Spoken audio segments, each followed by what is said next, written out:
Hello, and I'd like to welcome you to this session. As we're starting, my assistant Isabel is handing out some background material. There's not enough for everyone because not all of you said you were going to be coming to this session, so, but it's good to see you all. That's great.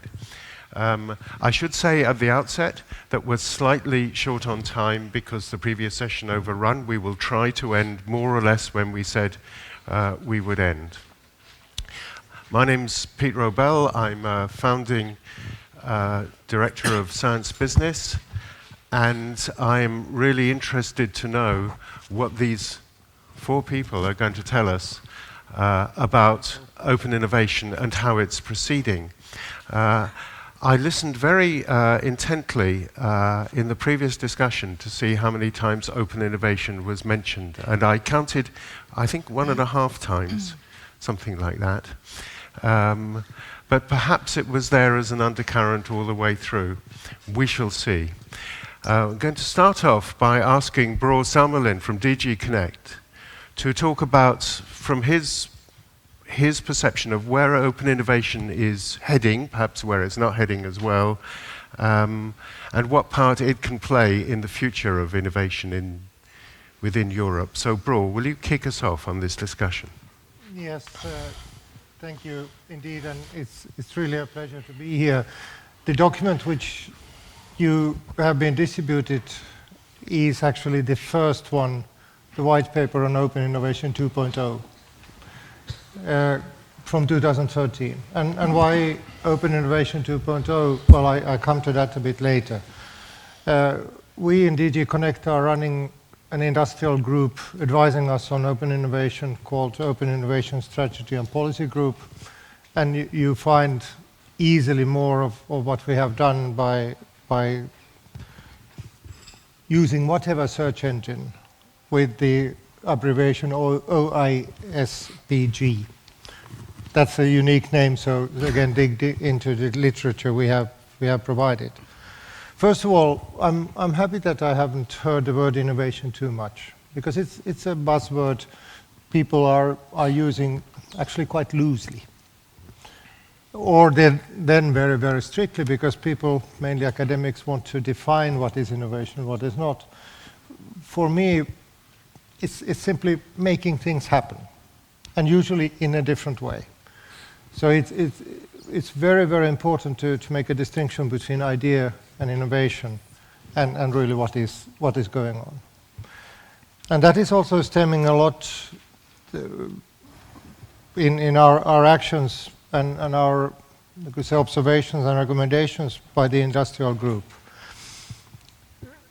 If you look at European competitiveness in various areas, it has been stated that in knowledge economy, the competitiveness is dependent on the structural intellectual capital.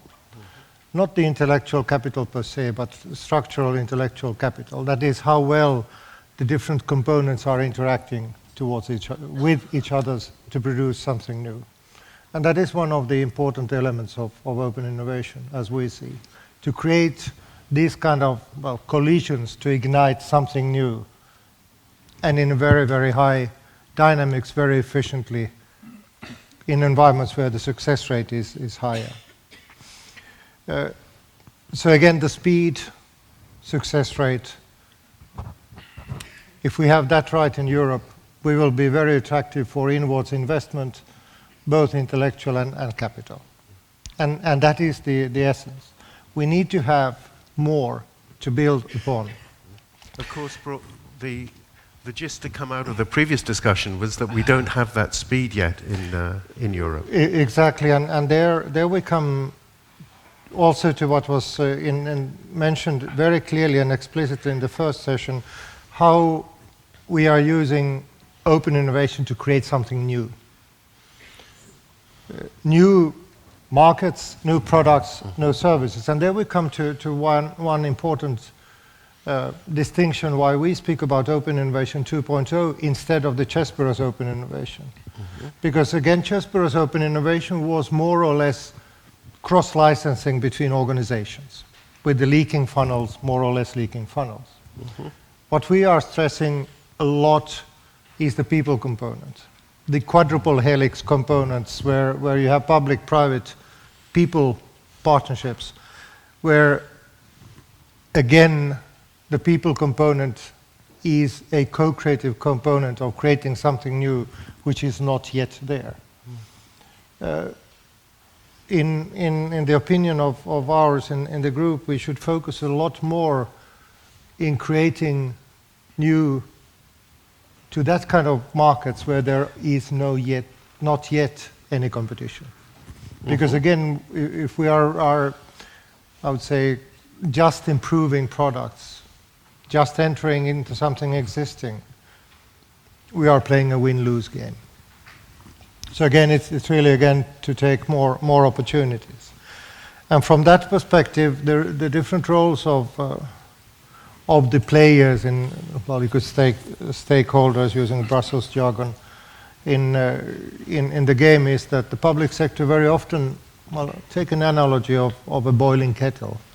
We should provide the framework, we should provide the kettle, and we should provide the fire to make it boil. And we should ensure that all the ingredients are there. But we are not, as public authorities, those who are saying when the dish is ready or even what the dish should be. There we need to have, again, special players, the chefs who knows how to commercialize, how to bring things forward. So how to do it? Taking, again, the analogy of a kettle. You need to have the energy, and you need to have the fire, you need to have the boiling process there. Create the collisions between the flavors. But again, you need also to have as frictionless interaction as possible. And that is one thing what we need to do more in Europe. Talk about and do ecosystems where you have this kind of cross-fertilization between different disciplines, between different stakeholders. There are very good research results available that clearly indicate that the more you have diversity in your team, the more you have breakthrough innovations. And we are really seeking breakthrough innovations. If you have homogeneous groups, you get progress, but you don't get the breakthroughs as likely as if the group is very heterogeneous. So you talk about it, the process being as frictionless as possible, but you've got to have some friction. Well, as little friction as ever possible. Because again, how do you merge these kind of different disciplines, different stakeholders? Well, what we would like to do, and what we have suggested is really to move from a planning culture to experimental culture. We are very, very good in Europe traditionally in planning perfect plans for yesterday. But the world is not anymore that. We need to explore, we need to stick our necks out. We need to design projects, programs, ecosystems, actions based on experimentation and prototyping. Reflecting to what we heard in the first session. Fail fast, scale fast. If we, let's say, have a project where you actually test in early stage in real world settings with real world people, some ideas, probably you can get hints in early stage which streams are scalable, and you can then build upon that. What that means is, of course, that in that kind of boiling kettle, we cannot have a single type of project. We need to have multiple instruments. So in a boiling kettle, in an ecosystem, ideally you have hundreds of projects, different maturities, but again interacting with each other's. Thanks. Bob, I'd like to turn to you. Bob Searle here is Vice President for Public Partnerships at BP, and you have an awful lot to do with working with universities and small companies as well. That's right. How is the process of open innovation 1.0, 2.0, whatever, how's it working for you? So, Peter, thanks, and thanks very much for the opportunity to talk to you today. I mean, I think there's been really some quite radical changes in the way that we undertake innovation in our company. And I've seen that over the last 28 years, where we've really shifted from a largely in-house model to a model now where a very significant part of our research is undertaken in an innovation ecosystem. And by an innovation ecosystem, I mean that we partner our own internal R&D activity, our 2,000 scientists and engineers, with our venturing activity, with our joint ventures, with our academic partnerships, and also with our other partnerships in these areas. And I think the key thing that's driving this is a fundamental belief in the company that we can achieve far more in partnership than we can by acting on our own. So the question is, what's driving what is a pretty significant change? And I think what's driving this change is just the nature of the problems. And the problems are becoming much more complex and much more multidisciplinary in nature. And so if I just go to the sort of academic partnership part, then universities are absolutely ideally positioned to be partners to address the kind of challenges that we face, because universities continually invest in the physical and human capital to keep them at the leading edge of scientific endeavour. And I think when you balance that side of the equation with the kind of complex challenges that we face from an industrial perspective, then some really quite amazing things can happen. So let me just give you one very brief example from the world of materials, where I live in, and where over the last 2 decades there's been some quite incredible advances in what you can do in terms of modelling materials, characterising them, imaging them, making them and manufacturing them. So imagine today I have a piece of pipe in my hand and I can visibly inspect that there's a problem, there's a crack on the surface. Well, with the technologies that I have today, I can forensically analyse that crack from the visible right the way down to the atomic level. So I can actually see where are the bad actors at the elemental level that are actually originally causing this problem.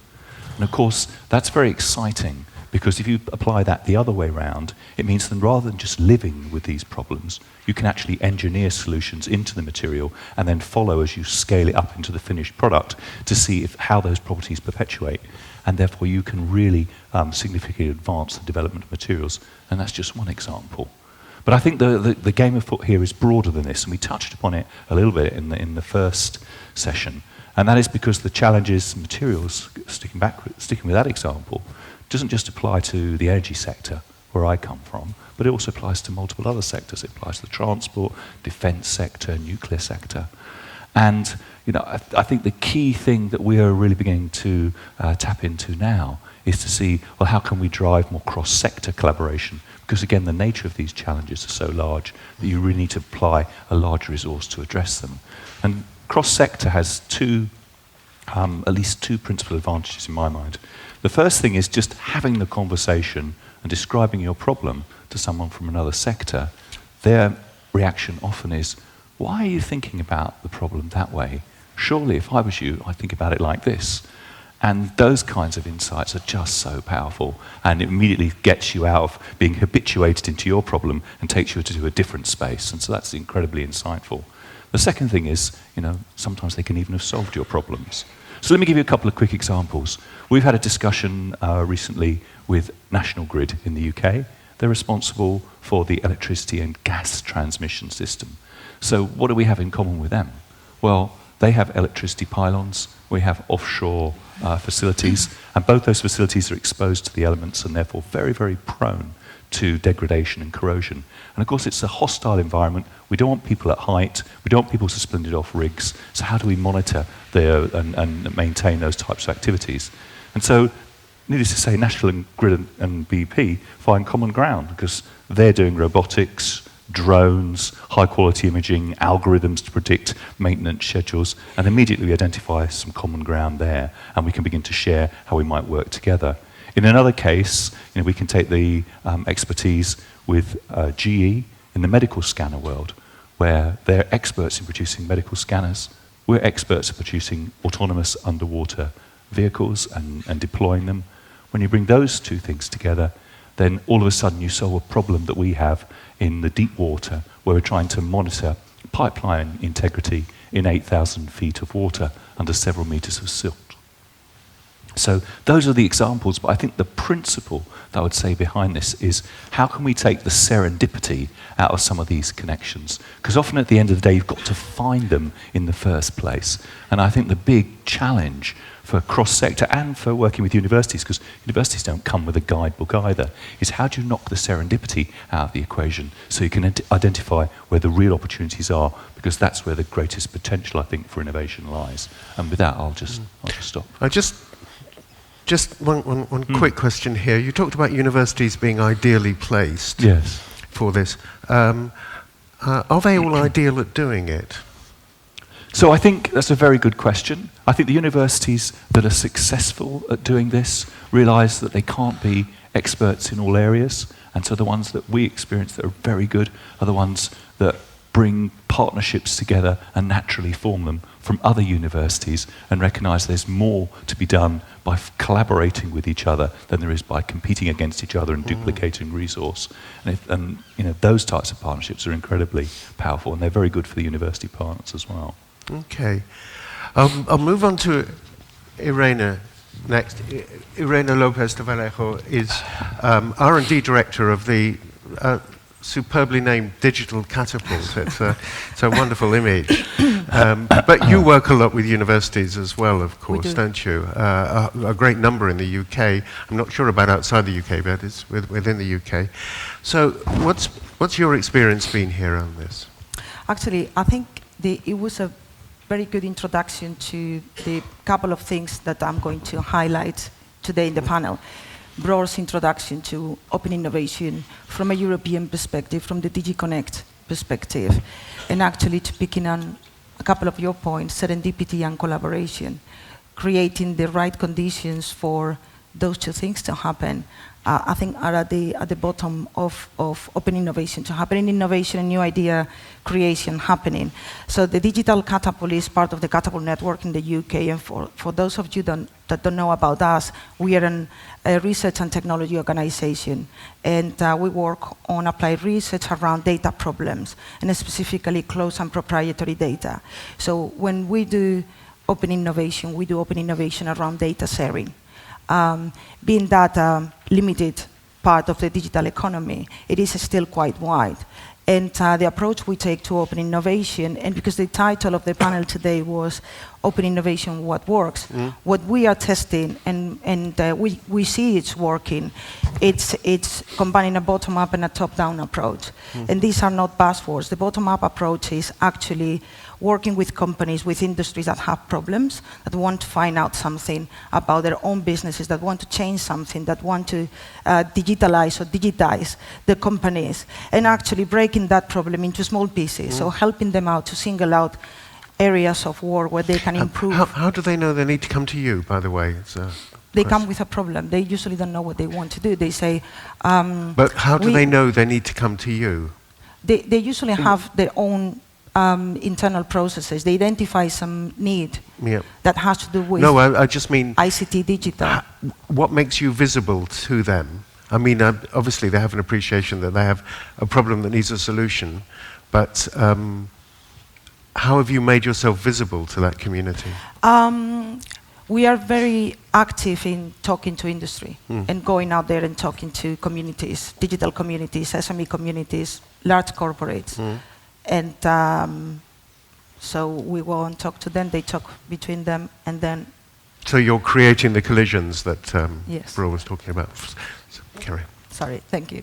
So it is in this bottom-up approach, the key issue is putting people together, is identifying an issue to focus on, and actually getting the ecosystem around that problem. And we do that through some open innovation activities, and one of them is called Pit Stop. And if you can see a Formula One car stopping for a few seconds and getting a team of experts around them, changing tires and all that stuff, think about a problem around digital and a team of experts around them, and a team of digital companies with innovative ideas or pieces of kit that come together and reflect a mini version of the ecosystem to help with that particular problem. So this helps in two ways. The requirement identification and actually the testing of ideas and see if they are successful or not. So Bror mentioned failure. Yeah, failing is fine. Fail early so that you don't have to make a big investment and a big mistake that is costly for the economy. The top-down approach is actually going out and talking to industry, large and small, and getting buy-in from senior people that actually can make things happen and are aware of the challenges and want to smooth down some of the barriers for, in this case and for our particular case, is data-driven innovation. So think at European scale, the free flow of data, things like copyright, or the digitization of the European industries, which is not only the manufacturing, high-value manufacturing, robotics. There are all sorts of different sectors around there that could benefit from digitalization. Right, and just before I move to John, how do you finance yourselves? How you find? Yes, how do you finance yourselves? Where does the money come to run Digital Catapult? The Digital Catapult, the whole Catapult network was an investment from the UK government around innovation and bridge the gap between excellent academic research and industrial problems. So in European terms, covering part of the valley of death, say, issue. So that itself an example. So that's of it's the Catapult network is an RTO network, so similar to Fraunhofer or the Basque Research Centers or many other initiatives in Europe. So we are not unique in that sense. Yep. So we I are understand that. part of a much wider European network. Thanks. And now, finally, we turn to John Wood. John is Secretary General of the Association of Commonwealth Universities. Background is in engineering and academia, but we haven't really asked John to talk about the Association of Commonwealth Universities. John's been invited in mainly because you're involved in an open innovation consortium, can I call it that? ATTRACT, which is linked to CERN, of course. Can you talk about how you work? Okay, well, a little bit of history, if I may, to start with. I guess I'm one of the few people here who's actually worked on a DARPA project. Has anybody else done it? So actually, oh, good, we must get together. Mine failed completely, but it actually was the basis of what is now nanotechnology. But that was in the late 70s, early 80s, based on a totally false hypothesis, okay? Being a material scientist, I appreciate what Bob said. So from then on, I've always seen innovation as being experimental, and things go wrong, but you learn a lot from them. About 12, 13 years ago, I was then in charge of the big laboratories in the UK, the Rutherford, Appleton, and Daresbury laboratories. And we, with other laboratories like that, including those in the biomedical and the biological and the environmental sciences, got together to form a company which attracted some government funding, but it was based on innovation, open innovation. Okay, and that activity now has resulted in 30 companies being developed and has, from a base funding of about 4 million UK pounds, has risen to 25 million public funding, but has levered in 170 million of private funding. And so just doing it, and the key was, and it came up this morning, is that you have to have this run by investors, not by the academics or the scientists. You've got to have people who know how to take venture risks. And decisions were taken on a daily basis. You didn't wait 3 months for some piece of paper to go through a committee. It was just taken. And I get impatient. And today I'm missing a board meeting of a very innovative company called BioNano Consulting. And we were helped by Innovate UK, and I see some of that back there, but also by the Commission. But the project that's going forward, which is about cleaning up water contaminated with arsenic, is crowd-sourced funding, okay, for 2 million UK pounds, okay? People would want to be part of that. So looking at very different ways of funding these things. And I think one of the problems I had this morning, I thought, this is sounding deadly. I hope you don't mind me saying that, because if it's going to work, it's got to be fast, sharp, and get out quick if it's not working. So where are we coming from now? In that, because of a visit, I've always been associated with CERN. Although I'm not a particle physicist, I like meeting people like Ralph there and others who convinced me I'm really rather stupid.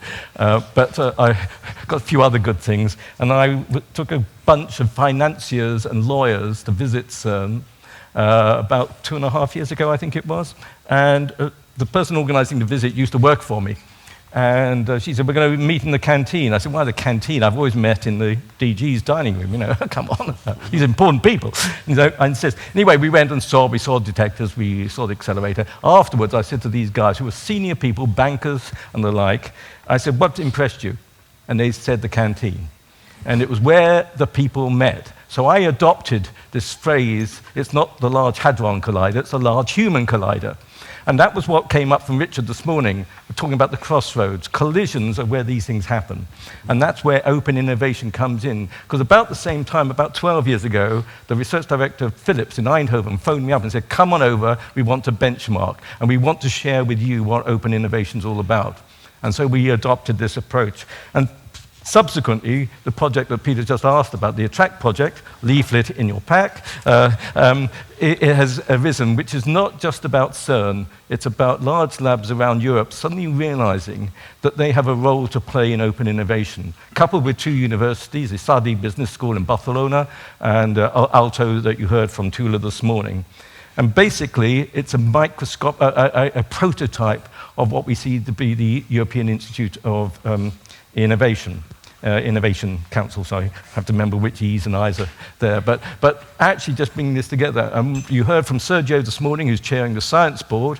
I'm chairing the, as it were, the business board, and we brought together leaders from European industry to be on that, and entrepreneurs, and to see how that takes off. Now, the idea is to capture ideas from all around the place. We have a call out at the moment, don't we, Sergio, I think? Yeah, for new ideas. Let's make and see what we learn, because I think we learn by doing, not by talking about these things. We made all sorts of mistakes in our seed fund when we started. As I said, it's now highly successful. But you learn by doing, and one of the key things in all of this is if you're using public money is getting the governance structure right. Because you've got to take high risks, as we heard from Modas this morning, but you've also got to account to the public. And that's always a difficult one. And I think we're going to be seeing how we get that right. So, yeah, I was going to say, this is bringing together the large labs. We hope in future it will bring in other people as well. But it's not just about high-tech stuff. This is about solving issues and what the market needs are. And one of the issues, actually, is the market. I was involved for many years in biomedical instrumentation. And the market in Europe is impossible, because of its small, every member state has different regulations, different ways of procuring. You have to go to the States, and that's what we did. So one of the key things for me is to not only look at the way you develop open innovation, but what are the markets you can go into in Europe, because they are, in some cases, especially when health is concerned, are very difficult to penetrate. Each country has its own regulations. If you look at the UK, it's the National Health Service, which is in disarray, and if you look at other countries, they all have different schemes and private schemes. One thing you've got to do too, I think, in this is we hear a lot about universities. Here we're talking about the large labs, which attract tens of thousands of students, young people together.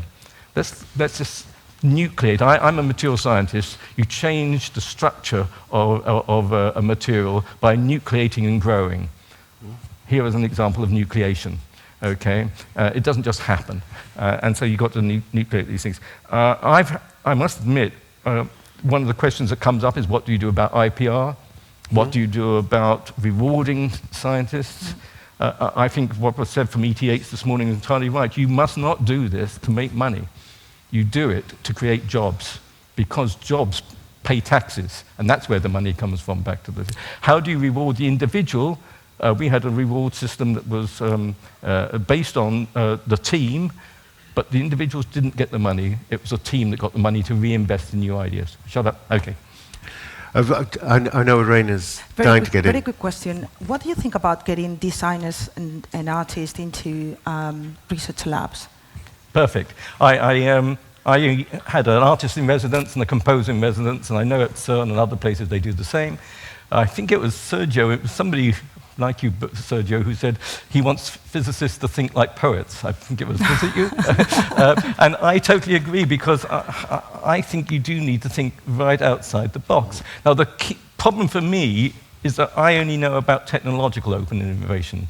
I think when we develop service open innovation, societal open innovation, I'm out of my depth.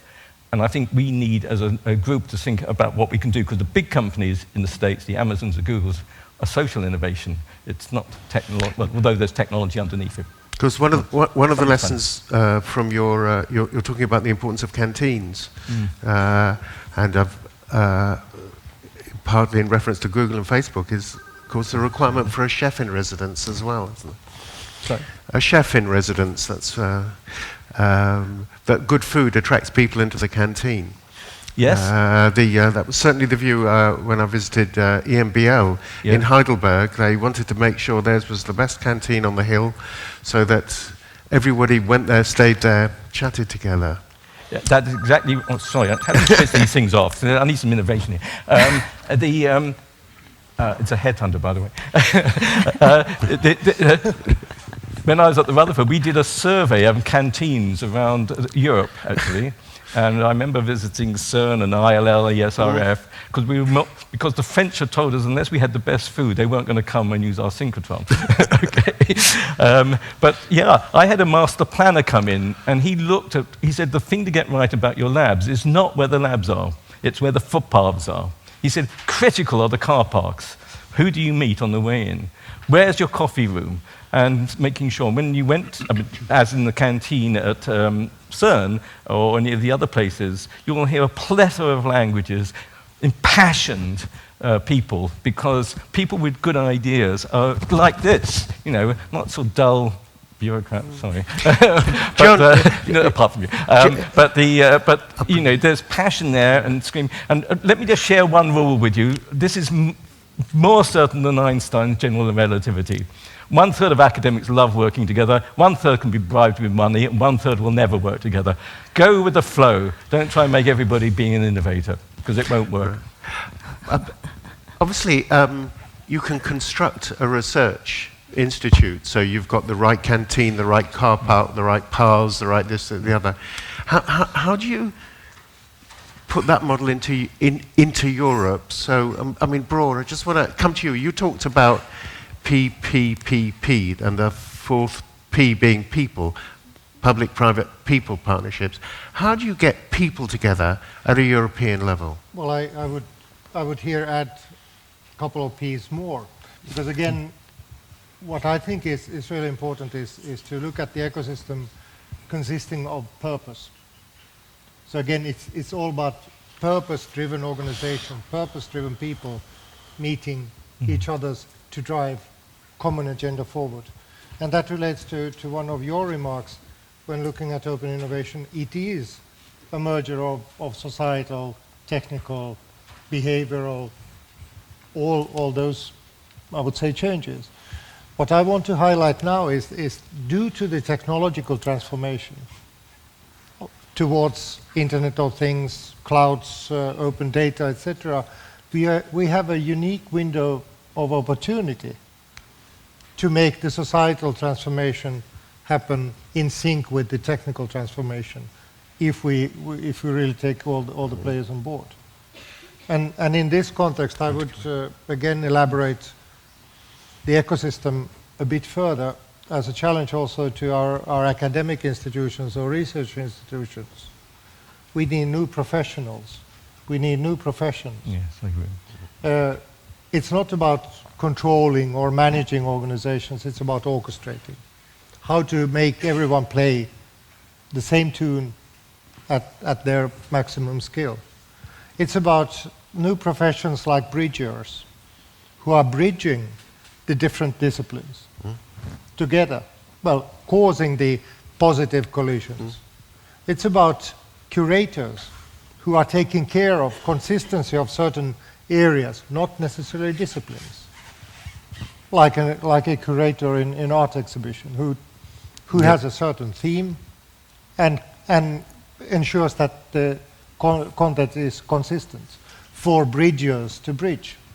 Yeah. But we do not have anywhere this kind of curricula for instance, bridgers, who are inherently curious about everything and know enough about everything and are that extrovert that they have really courage to speak with absolutely anyone.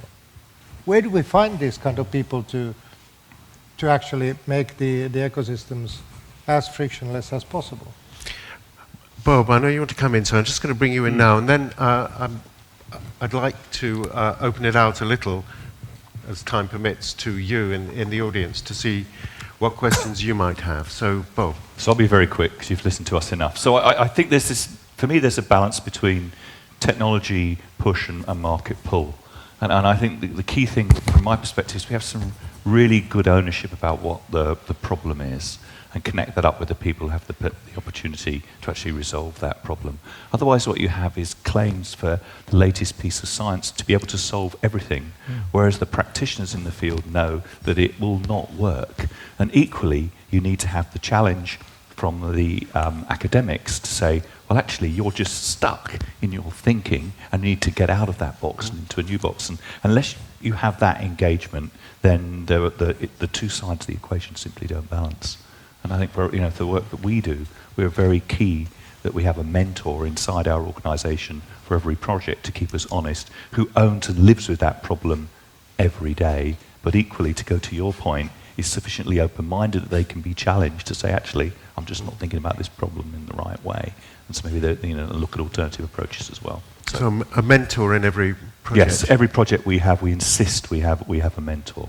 You cannot have a project, at least in the institute that I look after, unless there's a business. And is mentor. that one of your people, or That'll could be outside? well, they'll be tagged. So there'll be a BP mentor, and they'll be tagged with the primary investigator or the co-I, and they have certain. They have a description of what they need to do. There's certain things they have to do in terms of meeting and updating the reports on the projects and getting together. That's an integral part of the way they work. Yeah. I'll come back to you, Irene.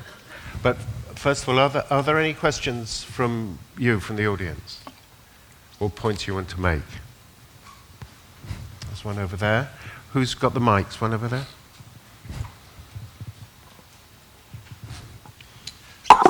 Thank you very much. My name is Paul Ivey from London South Bank University. I wonder if you can help me with a problem. We've heard a lot about quite powerful organisations engaging in open innovation. If I look at London as a city, 99.8% of the companies that are in London are classified as SMEs. So 0.2% are not.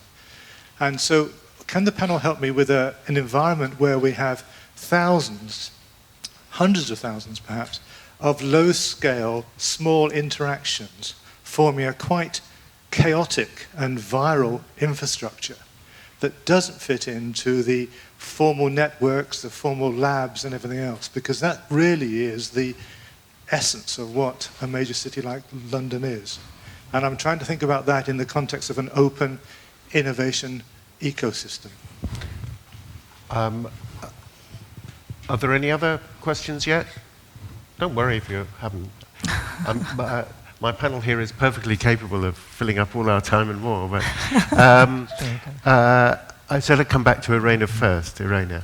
Thank you very much. Actually, that's a very good point, and it links with the point that I wanted to make that was related to your point, John, which was about, actually you need the spaces to create those interactions, and you need the spaces that help with creating the right conditions for people to meet, and that is a fact of life. Technology can help you up to a point, but you need to get people together. Yeah, how you do that, it differs. It depends on many, many different things. One thing that I can tell you what I see in London. I'm based in London. The Digital Catapult's headquarters is in London. In 2 years, in 1 year and a half that we opened our center, we've had 13,000 visitors. 99.9% of those are SMEs. So the center acts as a magnet for people to come and discuss things. Sometimes it's around specific events. Sometimes it should do specific open innovation activities. And people come and go. Yeah, and that is part of this serendipity, creating the conditions for people to meet in a serendipitous way, because they are part of an ecosystem, they share some interest. Yeah, and I think space plays a role. It's always plays a role, and nobody talks about that in the main. Well, I don't know if this morning was mentioned, but it is definitely a factor. And the workplace design and innovation for workplace design practices, it's very important.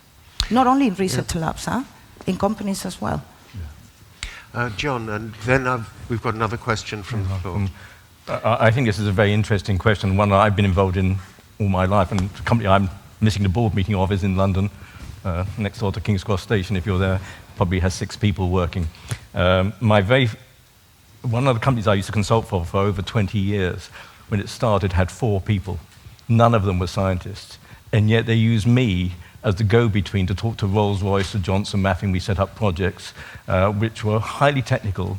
The owner, the boss was an accountant. They had a foreman and a hand with a shovel, and we discussed. And I think that's one of the roles that universities can play, and other things like that, is to break this. I understood where the company was coming from. I used to say to my staff, actually, just understand 2 things when you go and sell a project to a company.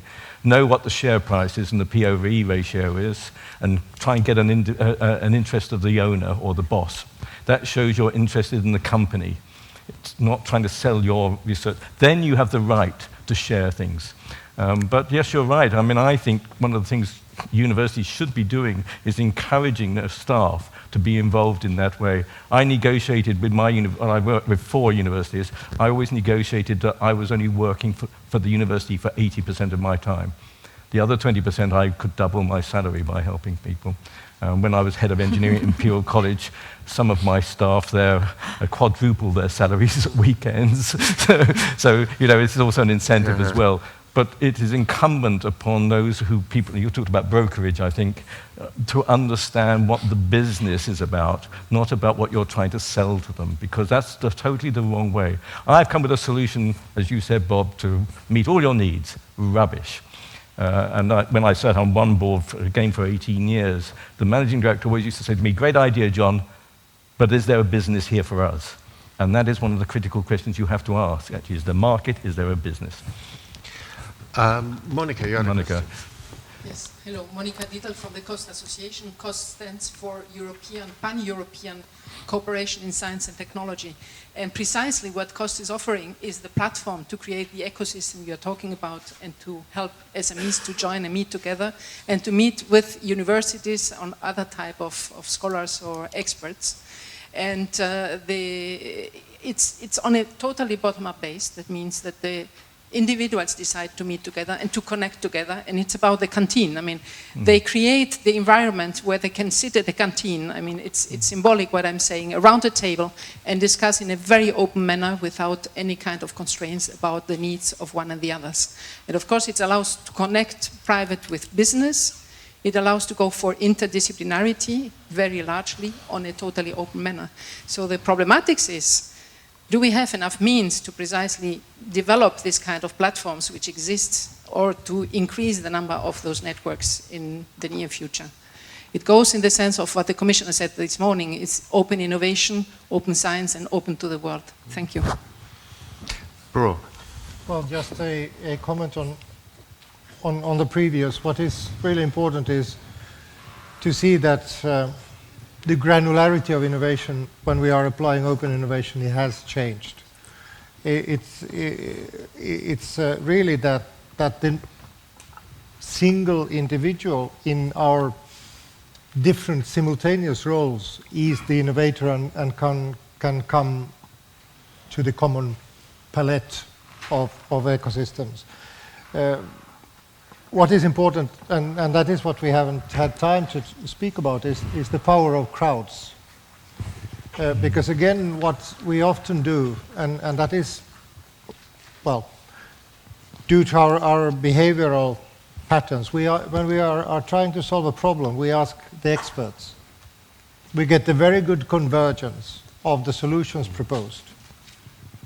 But again, what we have seen, and there is quite good literature on that, if you ask the crowd who is not expert in a topic, you get from the crowd more highly usable ideas because of the interdisciplinary collision than from experts.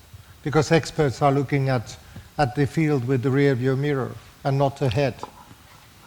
And actually, what makes the whole thing even more interesting, if we take full advantage of the lowering cost of prototyping and experimentation by 3D printers or the existence of software platforms, etc., we can actually prototype a wide spectrum of ideas very, very cheaply. And we can kill, I would say, most of the rubbish very, very quickly and cheaply, and focus on those promising high-value ideas coming from the crowd rather than the experts.